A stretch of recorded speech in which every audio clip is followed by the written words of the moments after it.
మీరు చెప్పిన టైంలో నాకు తెలిసి ఎక్కువ కల్చరల్ డిపార్ట్మెంట్ పార్టీకి ఏవిఎస్ గారు కొంతమంది చాలామంది ఉండేవాళ్ళు కదా, రాఘవేంద్ర గారు, ఏవిఎస్ గారు వీళ్ళు ఇట్లా ఉండేవాళ్ళు కదా.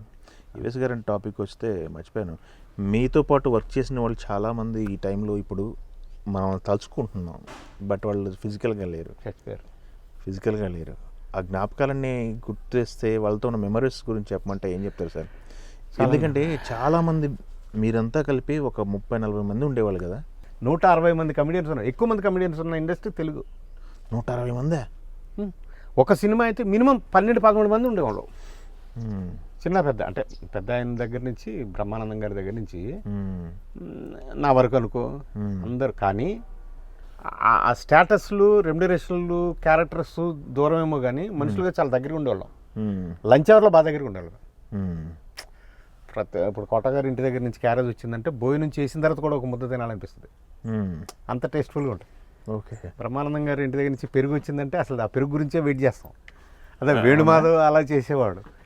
ఎవరైనా ఇప్పుడు వేలుబాబాయ్ అయితే అసలు రోటి పచ్చళ్ళు చేసి తీసుకొచ్చేవాడు. సుత్రేల్ గారు ఆయన చేసేవాడు. సుత్రేల్ గారు చాలా అద్భుతమైన వంట చేస్తారు.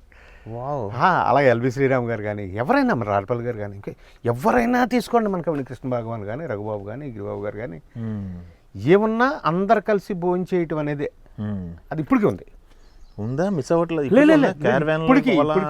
అబ్బే ఉన్నా సరే మన కమెడియన్స్ వరకు ఇప్పుడు రవితేజ గారి సినిమా సితార సినిమా చేస్తున్నాము.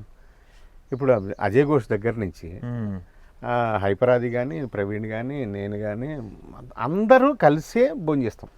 అవునా? సూపర్. ఇది హ్యాపీగా ఉంది వింటే. చాలా ఈ మధ్య కాలంలో చాలా మంది చెప్పింది సుదర్శన్ అని ఉన్నాడుగా, అతని ఇంటి దగ్గర నుంచి సెపరేట్ స్వీట్లు వస్తాయి. స్వీట్లు తెస్తారు. అది అందరు కలిసి మన ఇంటి దగ్గర నుంచి కర్రీస్ వెళ్ళినా, పచ్చళ్ళు వెళ్ళినా, పౌడర్లు వెళ్ళినా, ఏమన్నా కుళ్ళుకుంటారు. చక్కగా కూర్చొని భోజనం చేస్తాం. అట్లా ఎక్కడైనా కమెడియన్స్, ఇదైనా జనరేషన్ అయినా కమెడియన్స్ మాత్రం అందరు కలిసి ఉంటారు. సూపర్ అండి. ఇక్కడ అదే మన అదృష్టం. అందులో నేను బాగా సీనియర్ని కాబట్టి అన్ని జనరేషన్ తోటి కలిసి ఉన్నాను. ఇప్పుడు వీళ్ళల్లో సీనియర్స్లో నేను ఒకటి కదా. సీనియర్ బాగా ఒకటే కదా, ఆల్రౌండర్ కదా. ఆల్రౌండర్. సో అంటే మ్యాక్సిమం మందిని నేను ఒరే అన్నవాడిని, నన్ను అన్నయ్య అని బతికిన వాళ్ళే ఇప్పటికీ. వాళ్ళు మరీ పెద్దోళ్ళు అయిపోతే డార్లింగ్ అంటాం తప్ప. ఆఫ్ కోర్స్ ఉంది అదే డార్లింగ్. ఓకే. బాగా దగ్గరగా. ఓకే. ప్రేమగా ఉంటుంది. ఇప్పుడు తెలంగాణకు సంబంధించి అయితే మీరు ఇక్కడ నుంచి నడుపుతున్నారు అంతా. ఆంధ్ర ఏరియాకి సంబంధించి ఆంధ్ర గవర్నమెంట్ తరఫు నుంచి అక్కడ సర్కిల్ ఎలా ఉంది మీకు? అక్కడ పరిస్థితి ఎలా ఉంది? సర్కిల్ అంటే ఎవరిదండి? ఇప్పుడు బాబు గారు అయితే బ్రదర్ బాగున్నావు అని అడుగుతారు. అంతవరకు బాలయ్యతో ఎలాగ మనకి. అవునవును. పవన్ కళ్యాణ్ గారు ఆయనతోటి మేము బోళ్ళంత బతికాం.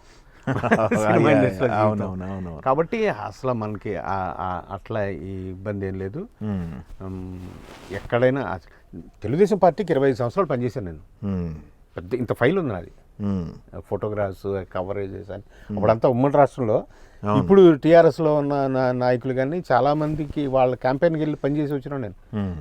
ఒకసారి వెళ్తే నర్సరావుపేటలో నాకు ఒక బస్సు ఇచ్చేవారు, స్లీపర్ బస్సు ఇచ్చి వెనకాల ముందు కూడా సెక్యూరిటీ ఇచ్చి 2 అంబాసిడర్ కార్లు, మంచి టీం ఉండేది.